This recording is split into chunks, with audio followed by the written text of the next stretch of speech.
Western Oregon. This is NBC 16 News at 5:30. The city of Eugene is looking into microsites as a new way to provide temporary shelter to homeless during the pandemic. Good evening and thank you for joining us. I'm Jacqueline Mazer. These microsites are in response to the coronavirus effect on the area's housing crisis. NBC 16's Lauren Negretti joins us live in studio after visiting one of the sites. Now, Lauren, what's the takeaway message from city leaders? That's right, Jacqueline. Stability and support for those experiencing homelessness was the common thread. Up to 6 Conestoga huts or tents are allowed. The site is managed by a nonprofit social service. The first one is underway with the group Community Supported Shelters. City staff say the number of unsheltered homeless outweigh available resources, made worse by COVID-19 and a reduction in resources. With reopening and moving from phase 1 to phase 2, and just moving from emergency response into community recovery, a longer-term solution is needed: microsites. Stability for them, where they can access, restrooms and not have to worry about their belongings and things like that, and then receive that support. The Skinner City Farm location is in the beginning stages, operating for a week.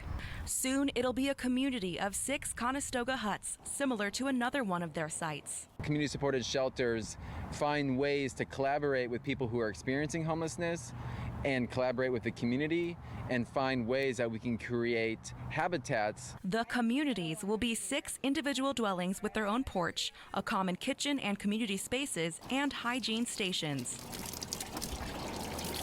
Danny Raychek has lived in her hut for 5 weeks. Her mother passed 4 months ago. As her caretaker, Raychek had to leave the senior disabled complex. It allows me, one, to work and to be able to have a safe place to stay at night so I can get myself back on my feet after a family tragedy. We grow our own food as much as we can, and it's a nice little community. As transitional housing, DeBurr says they can help connect people through several community partnerships tailored to their goals. People get stable through providing simple shelter and supportive community. DeBurr hopes this model can spread to other areas. Reporting in Eugene, I'm Lauren Negretti. And community-supported shelters will partner with the Eugene Mission on another pocket site of 6 Conestoga huts.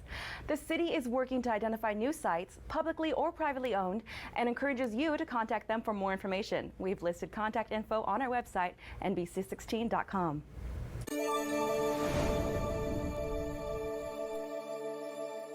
I do regret that 2 people died, but I do not regret my actions that led to their deaths. Nor was it my explicit intent to murder anyone.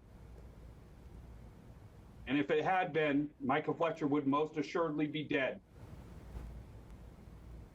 Convicted murderer Jeremy Christian addressed the court today. His statement coming right before a judge sentenced him to 2 consecutive life sentences, one for each of the men he killed on a MAX train 3 years ago. He will also serve about 26 years of additional time.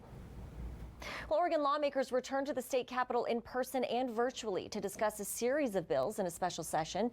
Some bills intend to protect homeowners and renters who are struggling financially due to the pandemic, while others focus on police accountability. You can still participate in this session despite the pandemic. The state streams all hearings online and posts committee meeting materials. You can also submit written testimony on committee pages. If you want to testify in person, you are asked to pre-register. A Republican police reform measure failed in the Senate on Wednesday when Democrats blocked it. Senate Democrats say the legislation is an inadequate response to nationwide calls for action to address police misconduct and racial injustice. The bill was led by South Carolina Senator Tim Scott, who claimed the bill instituted meaningful reforms and increased police accountability. We spoke with Senator Jeff Merkley following the vote on the measure. He tells us what he thought was lacking in the Republicans' bill. Well, I think you can sum it up by saying it's a whole bunch of studies and some funding, but it doesn't change the general dynamic of trying to have public safety forces make the transition to being operated so that they are equally concerned about every member of the community, treating every member of the community as a constituent. Not some as a constituent and some as a threat. A couple points the senator says he wants to include in the legislation: the creation of a national database of police misconduct and outlawing the use of chokeholds. He added that he's open to a debate over a bipartisan plan. The director of the Oregon Employment Department, David Gerstenfeld, shared more information on their plan to address a backlog of 70,000 unemployment claims filed by self-employed and contract workers. Back in March, there was a surge in initial unemployment claims, many for regular benefits. The Employment Department says it processed those claims, and now their attention is turning to pandemic unemployment assistance, or PUA, claims for self-employed and contract workers. Over time, we'll be able to more quickly process claims as the process is improved and staff become more experienced. This is an aggressive goal, but we know how much people are relying on us to get them their benefits, so we're putting a huge effort into getting the most benefits to the most Oregonians in the quickest ways possible. In the meantime, Director David Gerstenfeld said, Gerstenfeld says many who are already receiving PUA benefits may notice a lapse in checks since they have to process each weekly PUA claim by hand, and they just can't keep up with the demand. Gerstenfeld says they're working with Google to automate that system and make it easier to claim benefits, but that won't come online until early July. All right, time now to take a first look at weather. Alan Matthews joins us now. So, Alan, not as hot as yesterday. We can say that, right? Yeah, we can definitely safely say it's not as hot yesterday. For some people, they enjoy it. I know you like the hotter weather, but hotter weather is going to continue, or going to come back for the next couple of days when we get into Thursday and Friday before things cool down again for the weekend. So, kind of a roller coaster ride for us as far as our temperatures are concerned. 81 degrees in Eugene with a mostly cloudy sky. North wind at about 9 miles per hour. Our humidity at 52%. We take a look at those temperatures and our highs today, and we're seeing low 80s along the I-5 corridor. Corvallis at 79. A little bit cooler as you head on out to the coast, but definitely a relief from the heat when we hit those temperatures in the 90s yesterday. Radar satellite showing that cloud cover in our area, and that's what that cold front did. It brought some cloud cover into the area and cooled temperatures down. Didn't really bring any rain for our region, and we're going to be looking at plenty of sunshine for your day tomorrow. Temperatures maybe a degree or two warmer. In fact, that trend will carry on into Friday before our next system pulls through, and we'll tell you about that with our full forecast. All right, sounds good, Alan. Thank you. Construction work on a pair of big downtown Eugene projects won't get underway this year. That's because funding issues are still not resolved. NBC 16's Tom Adams has what's ahead for the farmers market and Park Blocks programs. They are the centerpieces of a plan to restore Eugene's town square. Before cars, 8th and Oak actually didn't even intersect through this area, so it was one big square where people could come and gather. Eugene city councilors are setting July public hearing dates for the long-awaited Lane County Farmers Market Plaza and the Park Blocks project. I guess the question being, would the building start right about here and then proceed to the north? Yeah, like right about where we're standing. Project analyst Josh Berman says the Butterfly parking lot downtown will be torn out to make way for the $9 to $10 million farmers market.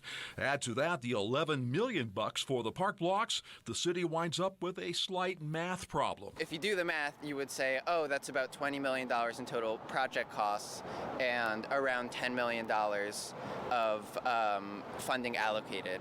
Here's the deal. Urban renewal funds only cover half of the tab. Just $4.5 million for farmers market, $5 million for the Park Blocks. They're separate pots of money. Officials say it forces a decision to make the farmers market the priority project for now. To allow for us to shift from one bucket to another. So to take from that Park Blocks and open space money and combine it with the farmers market money that's already allocated. That will require amending the urban renewal plan, which Berman says will take 3 to 6 months to execute and delay construction. Reporting in Eugene, Tom Adams. All right, Tom, thanks for that update tonight. Lane County is contributing nearly $950,000 to the Farmers Market Plaza. That was part of the land swap deal between the county and the city of Eugene. The Washington Avenue Bridge in Roseburg is a hotspot for illegal camping. The Department of Transportation is working with the city and other private property owners to curb the problem. A barrier made up of steel bars is being constructed underneath the bridge. ODOT put fencing up in other areas, but people keep cutting through the fence. As a result, they've decided to do something a little more heavy duty this time. Here and in other places, we've had problems with illegal camping, dumping, people starting fires, and other illegal activities. Right now, agencies across the state are being told to leave illegal campers alone because of the coronavirus. Homelessness is a hot topic in Roseburg. The city plans to tackle the homelessness issue head on. Well, summer is here, the perfect time for school districts to sort out potential budget cuts and address COVID-19 guidelines head on. NBC 16's Amanda Slee spoke with the Coquille School District Superintendent to learn more. 6 feet distancing in smaller classrooms will be the new trend for school districts.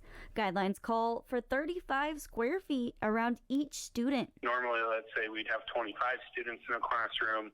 We'll be limited to 18 maybe students in the classroom, depending on each space. With that in mind, Sweeney says that the Coquille School District is continuously growing. They had planned to get more classrooms next year. They were going to use the Student Success Act money to get portable classrooms. But with the reduction in that funding, that's no longer possible. It went from being, we need more classrooms, to now we need just a lot more space in general to spread kids all over the place so that we can have them all on campus. In a new plan, the school district was moved out of the Lincoln School and into the Pioneer Methodist Church to allow for more classroom space. And for the kids, we're going to use every space we can. We're going to have kids in the gym with books instead of basketballs. The end goal for Sweeney is to keep the district fully staffed and keep kids in school 5 days a week. We're not in a cut mode, we're in a grow mode, and we are still adding programs and still